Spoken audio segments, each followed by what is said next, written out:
Hello, welcome to episode, I think it's 560.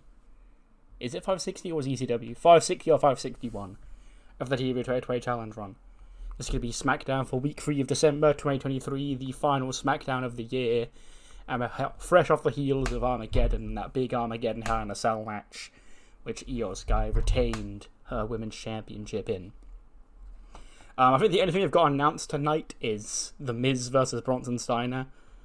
But you know, we've got a whole lot more set for the show. And this is actually the final SmackDown of 2023. And I'll say it now. I think Adam Pearce is going to say it in the opening segment. But, you know, the women who, you know, dominate this show every single week, all 6 of them who are in that Hell in a Cell, you know, that was 5 days. That was 6 days ago, whatever it was. None of them are here tonight, you know. We're giving them the week off. They're all set to come back in the new year. So, you know, there's a chance for other women to step up in their absence. And who will take that opportunity, we'll have to wait and find out. But without any more further ado, let's jump into SmackDown's final outing of 2023. We start with this segment. This is not the hype video, a recap video of the Hell in a Cell main event at Armageddon, because I wanted to make sure these all still appeared on screen in the game, so I didn't get dinged for it. But they're not actually physically here, none of them. And then Pierce is in his office. He says, "Good evening, ladies and gentlemen. Welcome to the final SmackDown of 2023. Happy holidays to you all." Now, Armageddon was a huge success with that 6-woman Armageddon Hell in a Cell main event, which saw the Genius of the Sky, Io Sky, retain her Women's World Championship. And now tonight, you know, I've given those 6 warriors the night off, and we're going to find out Io's next #1 contender in our main event tonight, when 15 other women will be given the opportunity to win a shot at the WWE Women's World Championship.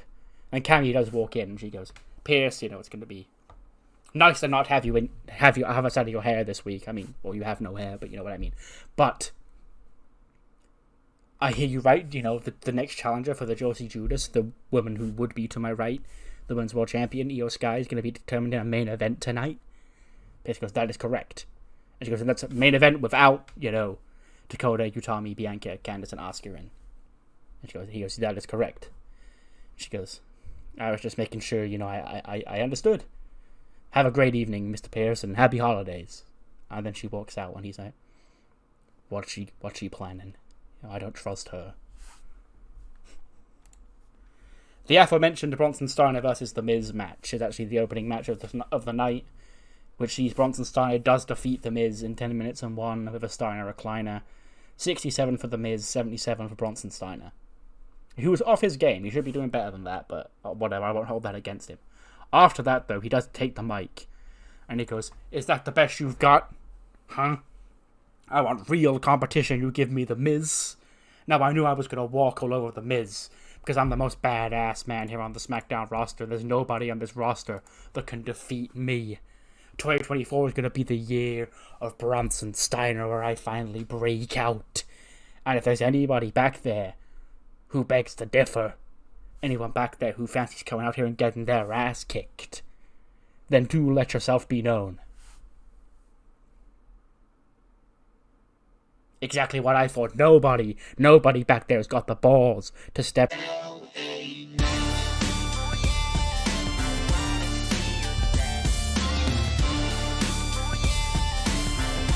Let me talk to you.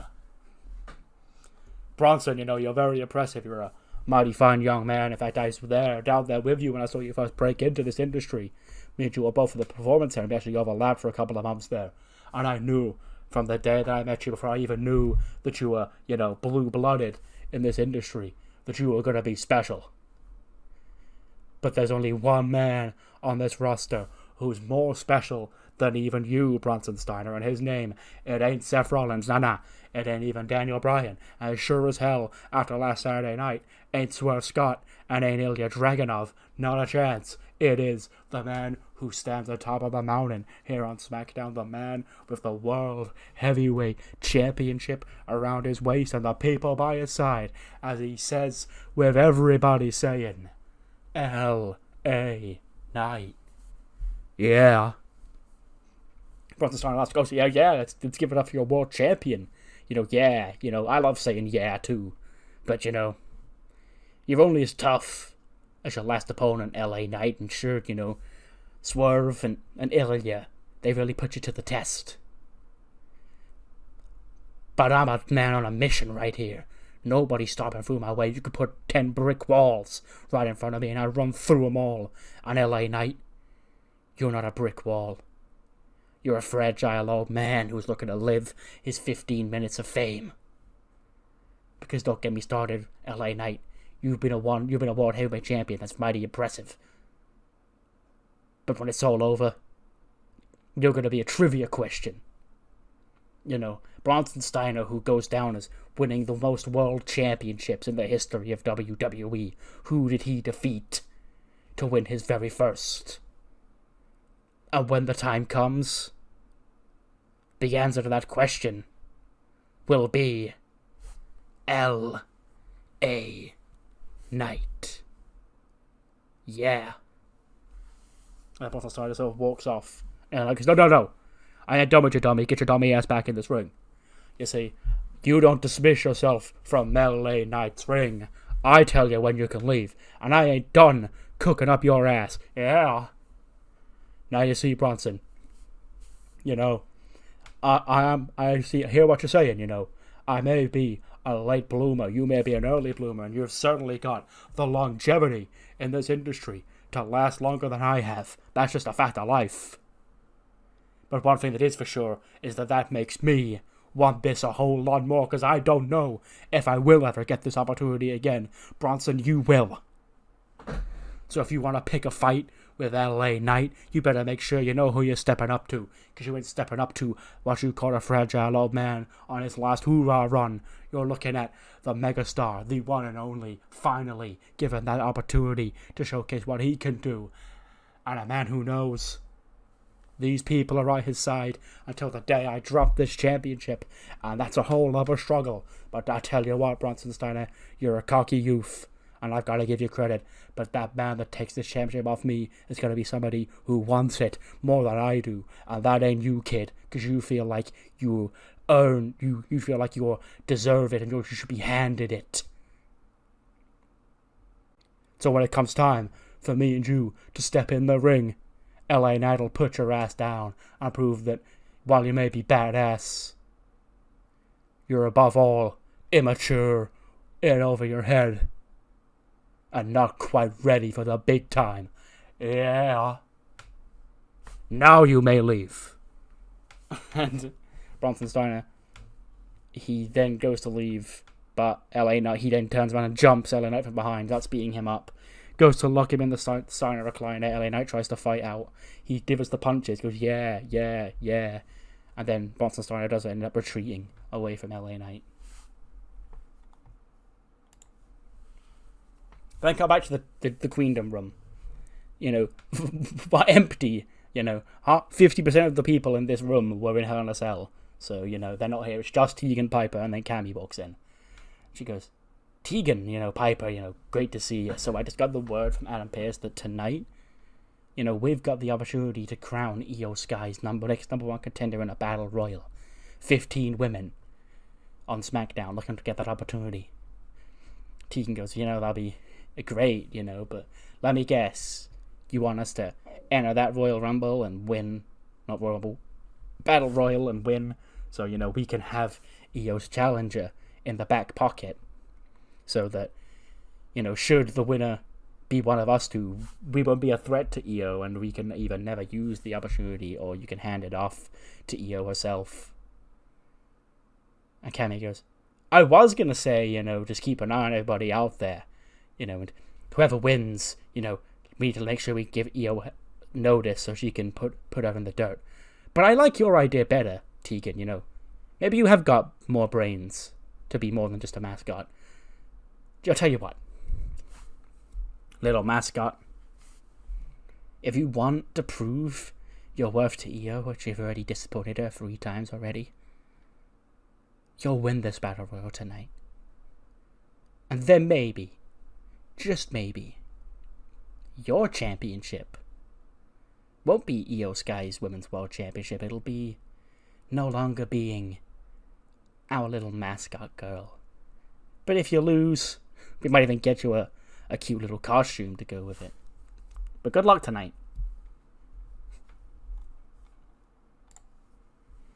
We then cut to the Chase U Christmas party.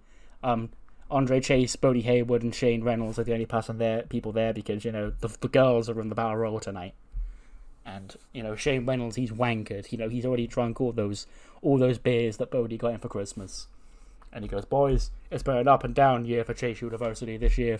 We officially moved the campus to SmackDown. And now we've officially, you know, got everybody back on the same page. It looks like 2024 is going to be a big year, a breakout year for Andre Chase University.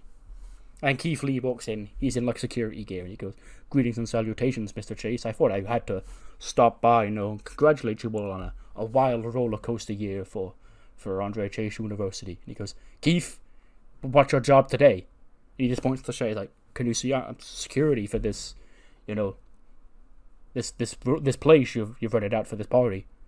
He goes, I did see a very suspicious gentleman walk in here earlier on. Like, he didn't look like he was with you. Would you like me to, you know, deal with him?" Chase goes, "Suspicious gentleman? What do you mean, suspicious gentleman?" And he goes, "That gentleman over there." And he points into the corner, and Dexter Loomis just stood there. Like, he's got a drink in his hand, but he's just standing there like Dexter Loomis. And Andre Chase looks at him and goes, "Dexter Loomis? Who invited him?" And Bodie goes, "I don't know, Mr. Chase. I didn't." He goes, "Why is he here? You know?" And Keith goes, "Do you want me to go, you know, rustle him up for you, Mr. Chase?" He goes, "No, Keith. He's not harming anybody.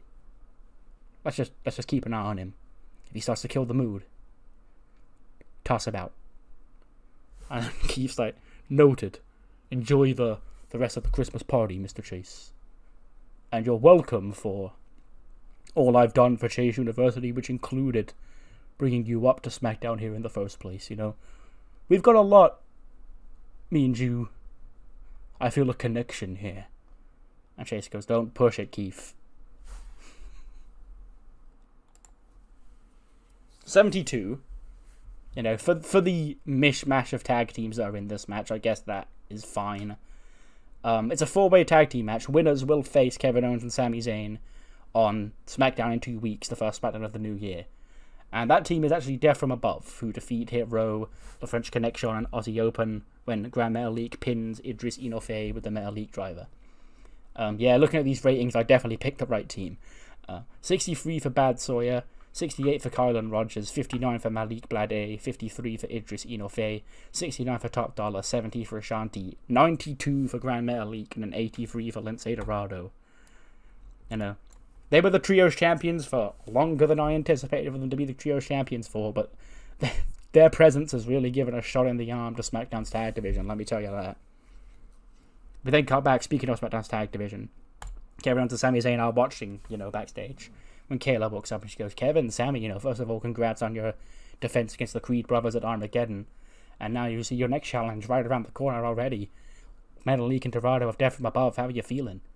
Sami goes, "Kayla, you know, those Creed boys, they're tough, you know, those are stud athletes, you know, they don't really have a care in the world for whether or not they hurt you as long as they're doing their stuff, and me and Kevin are still feeling the effects of that match, and now we've got another tough challenge ahead of us for an entirely different reason, because where, you know, the Creeds were power and offense, these guys, these Death from Above boys, their speed and their agility and their high flying." And Kevin goes, "Well, you know, when we won these championships, Kayla Braxton, we were welcome to all challengers, whether it be those French guys, those Italian guys, and now apparently these luchadors. But it doesn't matter, because me and Sami have fought many luchadors in our day. And Death from Above, they will give us a mighty fine go. And it's going to be a hell of a way to kick off the new year for SmackDown." But I imagine, like, that's where we go to ads after that. And we cut back from the ads, and the Frenchies are in the hallway, you know, picking up their defeat. David Martin's there. He goes, "You know, there's nothing to shake a stick at your performance here tonight, boys. You know, those lads, you know, they're really tough. You know, they'll give anyone a good bollocking if you really, like, get in there with them. They're top tier athletes. You know, they got that insane techers, and you know, if you can't really catch them, you know, you're gonna get bish bash boshed and put in the ground." And VLA's like, "David, what did you, pardon?" And he goes, "Oh, sorry. Anyway," and then Tony D and the rest of the family walk in and go, "Hey, you know, nice going out there, you know. You know what I'm saying? Last week I told you, if those guys, they're a problem for you, we can take them out. Big Problem Cash can take them out. And VLA goes, we said no. Okay, we don't want your help. And Tony goes, oh, okay. Got a feisty one here, Elektra. And Elektra steps up to VLA and goes, well, I can shut her up tonight, Tony, if you want me to. And she goes, I think she's disrespecting the family. And we all know what happens when you disrespect the family. So yeah, VLA Martar versus Elektra Lopez is also set for tonight. Because, they were the only two women that were active on this brand that aren't in the Battle Royal, so they can have a singles match. We then cut backstage. Angelo Dawkins is just pacing around. And Kayla goes, Angelo Dawkins, Armageddon didn't go the way you wanted, Montez Ford. And he goes, Tez, we cheated. Tez is going to walk around here, I know Tez. He's going to walk around here and claim he's hot shit. Like he's still, the top guy on SmackDown, even though I took him to his limit. Years of me being in his shadow, he had to call up on his new little lackey, Oro Mensah, to get the job done against me. Well, I ain't gonna let Tez's victory tonight, or Armageddon, put me down. Because Tez, I will beat him one day. Whether that be next year, or 2025, or 2026, I'll prove that me and Tez, I wasn't holding him back. It was just time for us to both move on up. And he then bumps into Lord Bando, Lucian Price, and Bronco Nima, and then Swerve walks into frame. And Swerve goes, look at you groveling, Dawkins. Hell, I lost Armageddon too. You don't see me coming out here moaning about it. Because LA Knight, he got lucky. And he's got a receipt coming. But you, Dawkins, you're groveling around like a loser because your old friend may have evolved past you. And what I'm saying is, the Mogul affiliates here, we're never full. If you fancy, actually being taken to the top and catching up to Montez Ford, we've always got room for a guy like you. And he goes, hey, shut it, fam, I may no longer be in a tag team, but Tez, that's still my tag team partner at the end of the day. I ain't joining any other group if it ain't the Street Profits. Now get out of my sight. And Swerve went, Fortune might say that. Loyal? Are you, Dawkins, loyal to a fault? To those who have already cast you aside? Because I recall last year you were the one who, went left away from Montez Ford to chase your own success. Became Intercontinental Champion, if I'm not mistaken. And now here you are, looking down on Montez Ford for doing the same thing. Now, you can either do something about it, or you can step in the ring with me tonight and prove me wrong. Dawkins sees the signs and thinks, he goes, see you in the ring tonight. So yeah, Swerve versus Angelo Dawkins later on tonight. This is actually pretty good for being Elektra Lopez versus VLA Martar. But yes, it is Elektra Lopez who defeats VLA Martar in 7:14. 58 for Elektra, 55 for VLA. This may well be her first ever, her being Elektra, her first ever singles match on SmackDown. I'm not entirely sure. She hasn't had very many, if, she has wrestled on SmackDown before. That's all I'll say. But yeah, she does win. She beats VLA Martar here tonight. Italy dominates over France. A repeat of the 2006 World Cup final, actually. We then cut backstage. The Sheishu girls are in the locker room getting all hyped up. And Fia's there going, I'm so excited, Okay, tonight, this is going to be the best Christmas ever, One of us, Sheishu's all back on the same page. We're back on a united front. And our united front, one goal is simple, to get the Women's World Championship. And it's going to be one of us. One of us is going to win the Battle Royal, because there's like 4 of us. So there's like 15 of everybody else. So that's like, I can't do the math. I failed math, I'm behind on my studies after all went down in the class. But I'm saying we've got a good percentage. And Morgan's like, well, we're missing the Sheishu Christmas party for this, so we better be able to actually get it done tonight. And Tiffany walks and goes, well, girls, I hate to rain on your parade, but you see the trophy?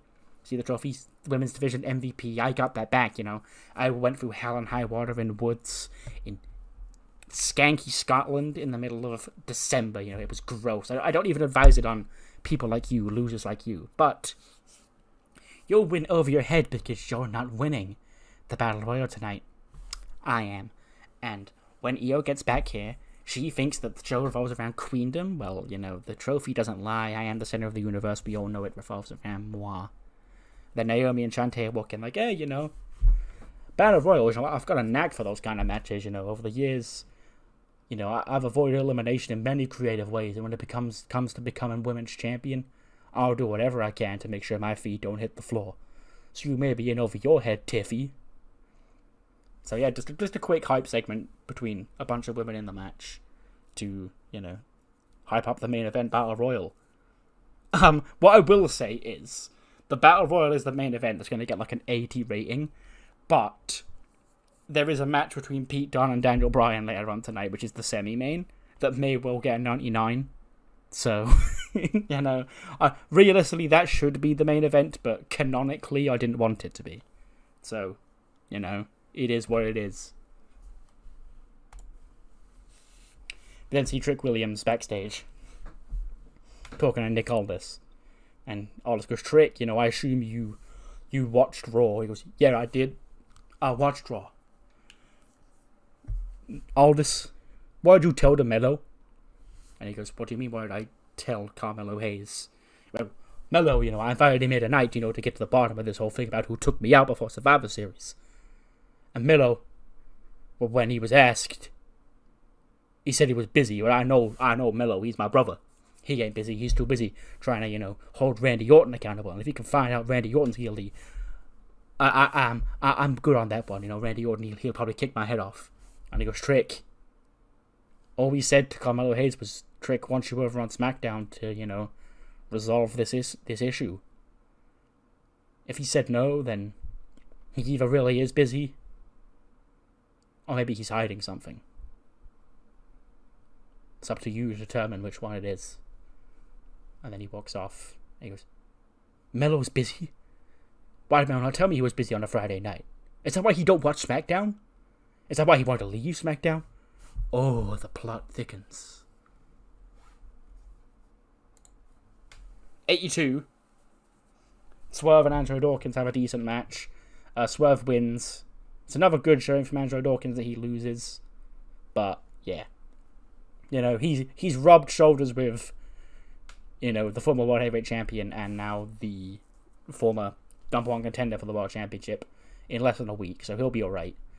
With Dawkins, the Montez Ford versus Andrew Dawkins match was something that I probably could have built up to be on a bigger stage.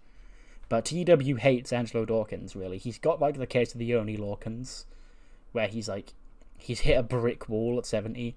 Even his performance here is a 70. So, and I really don't want to Jannetty him because, he's a fun character in him by himself. So, he'll always be in around the mid-card scene, but, he probably won't ever actually break through to the main event because TEW hates him. But yeah, he'll always be a mid-card presence. He might become a mid-card legend by the end of his career at this rate. But yeah, it is Swerve who picks up the win. After the match, though, Montez Ford, I imagine he was on commentary for that whole match, actually. He gets up off the desk and he just comes in and he starts continuing the attack on Angelo Dawkins. He goes, you're a fraud, Dawkins. You're a fraud, And to think you had the nerve to think that you were the star of the group and that you could go out on your own and be a big star by yourself, and I've already eclipsed you because you're a failure. But Dawkins, I respect it. Deep down, there's a part of me that still loves you. And maybe one day, if you can get to my level, we can get back together. But I wouldn't count on it. And he walks out. Dickhead. Just taking random ass cheap shots at Andrew Dawkins for no reason. We then go from that. Well, I imagine again that's where we go to ads. We then come back from the ads and he's met up with Jakara and Oro Mensah backstage. And Kayla goes, Montez Ford, why are you continuing the attack on Angelo Dawkins? He goes, Kayla, I knew you were going to ask that question. You see, Dawkins, I was done with him. I thought I was done with him when Armageddon when I proved who the real star of the Street Profits was. But then he could come out and keep running his mouth about me tonight. Okay, he had it coming. And now, he's a loser sitting at home. And, I wasn't feeling good tonight because, B, she ain't here. She's recovering at home. But, at least she got one over on Candace. At least Candace is at home, with her baby and her stay-at-home husband. Who is the bigger loser? Dawkins? Candace? Or Candace's little husband, We're dealing with losers galore. But luckily for us, the EST, the Elite Street Troop, we ain't never been harder.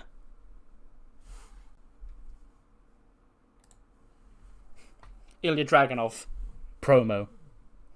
He's fighting, He's regrouping after his failed to capture the World Heavyweight Championship, and he's, determined to come back with a fiery vengeance. He doesn't care how many men he's got to go through. He could go through 1 man, 2 men, 5 men, hell, 29 of them.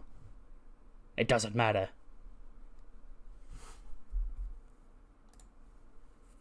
We then got back to the ring.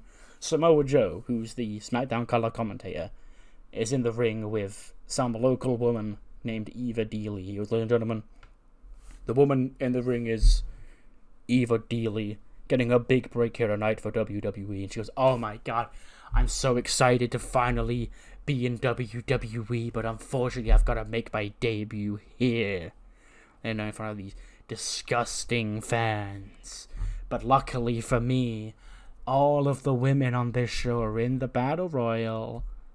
So I get to just stand here and take in the atmosphere."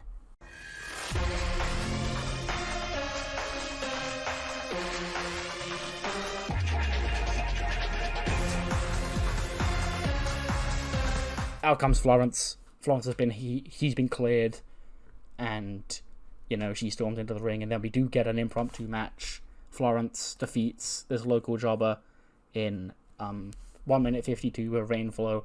85 for Florence, 14 for Eva Dealey. She is just a local girl. Like, she's not even in NXT or anything. She's just, it's one of those funny segments where we let the jobber speak before, the actual wrestler comes out and beats them. So, yeah, I just wanted to make sure it wasn't construed that, because I said recently that there'll be more heels coming to SmackDown, I wanted to make it construed that this is definitely not one of them. She's a nobody, at least right now. It's just I needed someone for Florence to beat, because she wouldn't have been in the Battle Royal, because she, quote-unquote, wasn't cleared. So, I brought her back here, because very convenient timing that she missed exactly a month, which meant that she was out of the build for Hell in a Cell, and out of the Battle Royal. It's almost like, I did that deliberately. Anyway, she does grab a mic after the match. And she goes, "Well, we don't want to hear from whoever the hell that was. We want to hear from me, okay? The last time I graced the SmackDown fans with my presence physically, I was robbed of what I deserve.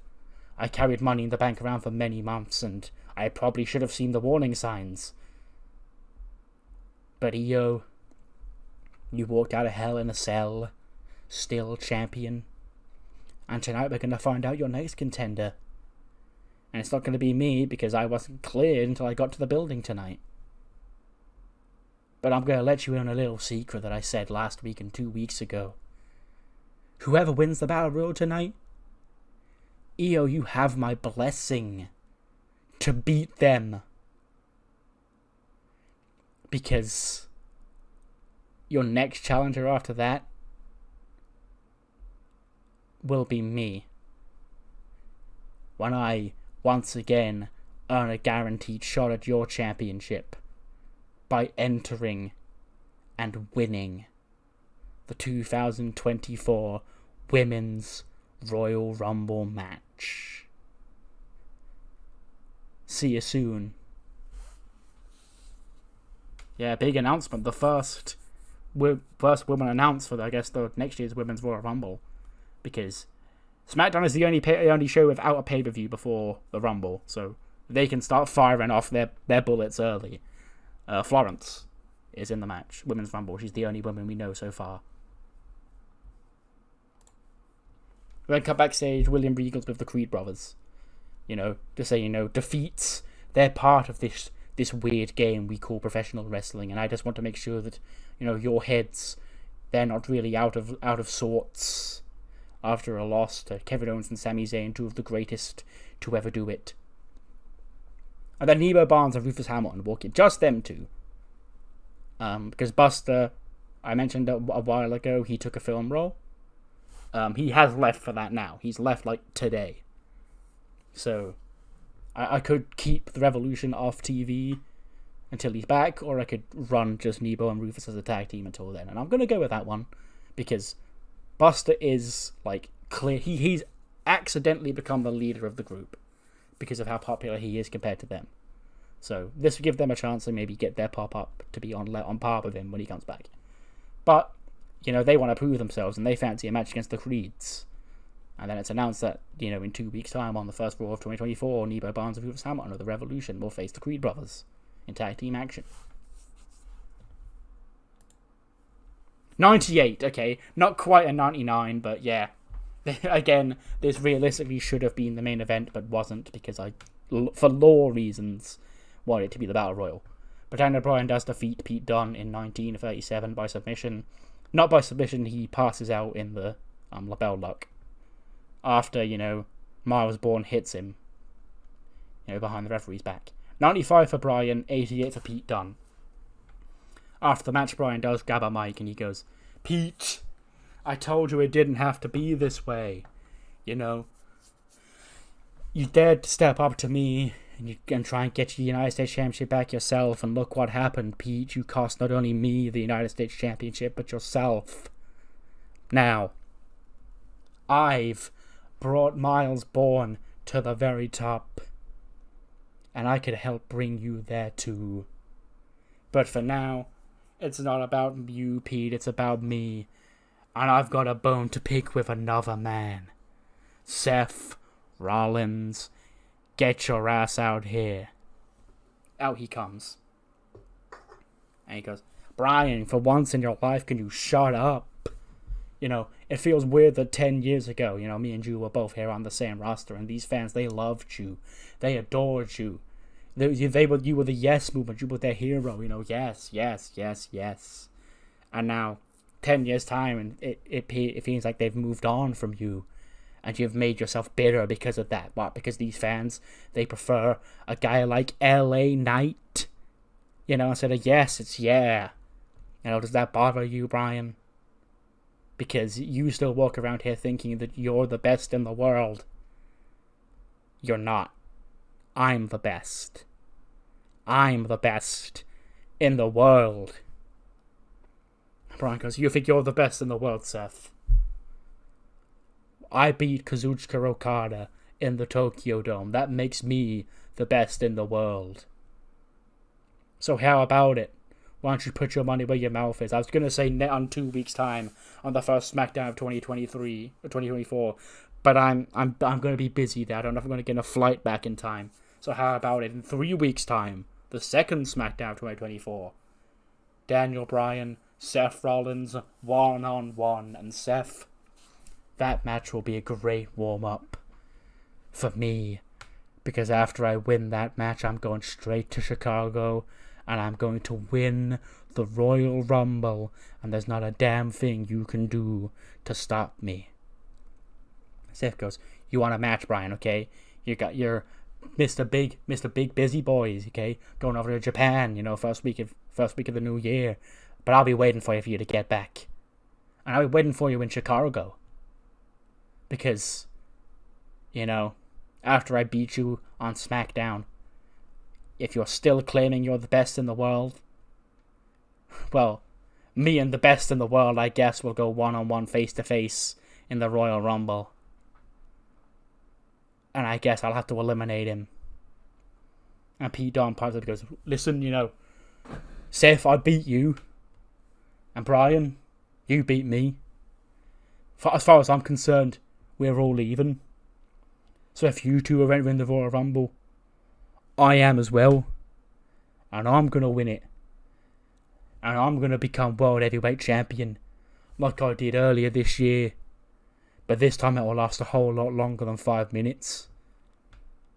And I can go through you, and you, to get there. So yeah, there's SmackDown's men's Rumble first participants, and I couldn't think of three better. This trifecta of, banger fests here. Daniel Bryan, Pete Dunne, and Seth Rollins all in the Rumble, as well as January Week 2 SmackDown main event will be Seth Rollins versus Daniel Bryan. It would be the first week of the new year, but headcanon, Bryan's going to do Wrestle Kingdom and have a rematch with Okada. That's why he won't be on SmackDown that week. So he can't get across from Japan to America in time. So it has to be the week after that. And then they're all going to be in the Rumble, where Seth Rollins says, if Bryan thinks he's the best in the world, I guess Seth Rollins will have to eliminate the best in the world to get his shot at WrestleMania. So be it. Next week, though, is the first SmackDown of 2024, and not next week, 2 weeks' time. And as we learned earlier on tonight, the SmackDown Tag Team Championships will be on the line as Kevin Owens and Sami Zayn defend against Lince Dorado and Grand Metalik of Death from above. As well as another tag team match will be the Creed Brothers taking on Rufus Howard and Nebo Barnes of the Revolution in tag team action on the first SmackDown of 2024. All that and a whole lot more set to come in the new year. And we finally move on to the Royal Rumble coming up soon, because we have got our first confirmed participants in those matches tonight. On the women's side, Florence, she lost her Money in the Bank cash in. She's on a vengeance course to get revenge on those who screwed her over. And she's stayed her claim for the Women's Royal Rumble. And on the men's side, as we just heard, it'll be Seth Rollins, Daniel Bryan, and Pete Dunne all in that match to determine who's going to get a shot at a World Championship of their choosing at WrestleMania 40. 80-rated main event, sure. That's actually a bit of a overachievement considering who's in this match. The participants are Alba Fire, Fallon Henley, Haley Poole, Hams Katana, Indy Hartwell, Iona Webb, Jakara Jackson, Mariah May, Morgan Daniels, Naomi, Piper Niven, Shantae Washington, Tegan Knox, Thea Hale, and Tiffany Stratton. And, of course, in 1442, the final four are Tegan, Piper, Naomi, and Tiffany, with Tiffany being the final elimination, and Tegan Knox does win the Battle Royal. Piper Niven got the most eliminations over the course of the match, so Queendom dominated, even though, the main three weren't here this week. It was still, Queendom dominance to win the night. And then, we get a segment after the match, Tegan and Piper celebrate. Piper's not angry at all, even though Tegan probably eliminated her. But, yeah, Tegan Knox, apparently, is the number one contender for the Women's World Championship, which is interesting because, Cammy seems to have concocted a plan to, I guess Io's not defending next month. But she's back in 2 weeks' time, the first battle of the new year, so we'll have to see what happens then. But as for now, so long to SmackDown for 2023. A show which gets us an 89. Yeah, that's pretty fun. What matters more is what you thought of the show, so do let me know what you thought in the comments below. And I'll see you on the other side now for Velocity. Velocity kicks off with RJ City in his Cruiserweight office. He has good evening, Velocity fans. He goes, 2024 is going to be a big year for the Cruiserweight division here in WWE. And I'm here to kick off with the first Velocity of 2024 in 2 weeks' time. So, on that night, Wes Lee, Trish Nelson, and Leslie Young of MSK earned the right to challenge for the Cruiserweight Trios Championships, currently held by Jorge Santana, Santos Escobar, and Roosh. That match will be taking place on the first Velocity of 2024. And our champion, who I've not heard from in a while, will also be on the show defending their Cruiserweight Championship in the main event against the winner of tonight's main event, SmackDown's David Martin, and NXT UK's RKJ will collide to determine who will challenge Sensei for the title on January 5th. So yeah, Velocity already announcing in advance. I said on Heat that one of my goals for the new year was to do more angles on Heat and stories on Heat. With Velocity, that's less so the problem, because Velocity is like the wrestling show. But I'll still try and sprinkle a little bit here and there in. But the Velocity equivalent of the Heat, I'm going to start doing more storylines on this show, is, having upper tier, like, main roster guys like Dudley and Ricochet and all of them pop up for a banger every now and again. Instead of, having, like, an isolated division, I'm going to start integrating more, like, lightweights that are on the main roster into the show. Cedric Alexander and Santos Escobar kick off the night. For 75, Santos does defeat Cedric in 14:39 with a Phantom Driver, 66 for Santos, 72 for Cedric. He is one of the Cruiserweight Trios champions, so he's just getting a win here ahead of that match on the first Velocity of the New Year. And speaking of, we then get the challengers of MSK also in action tonight. They take on a Triple A trio of Angelico, Fernando, Shembri, and Flamita, when Wes Lee pins Flamita in 13:48. 68 for Leslie Young, 66 for Tristan Ellison, 84 for Wes Lee, 65 for Flamita, 42 for Fernando, and an 80 for Angelico. And yeah, Fernando is a regen, but his charisma stats are, like, insane. So I actually kind of want to see if he can grow into something good. But yeah, Angelico got the second best, but I've always liked Angelico. He's fun. A 75 rated main event. I think I called him David Martin in the opening segment. David Martin defeats RKJ in 17:23 by pinfall. 75 for David Martin, 68 for RKJ. And yeah, that ends. Rev Pro fans, eat your heart out for this Velocity main event. But yes, that ends the show. Gets 73, and that ends the final Velocity, the penultimate episode of 2023.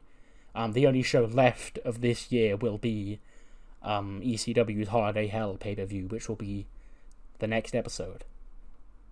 See you then.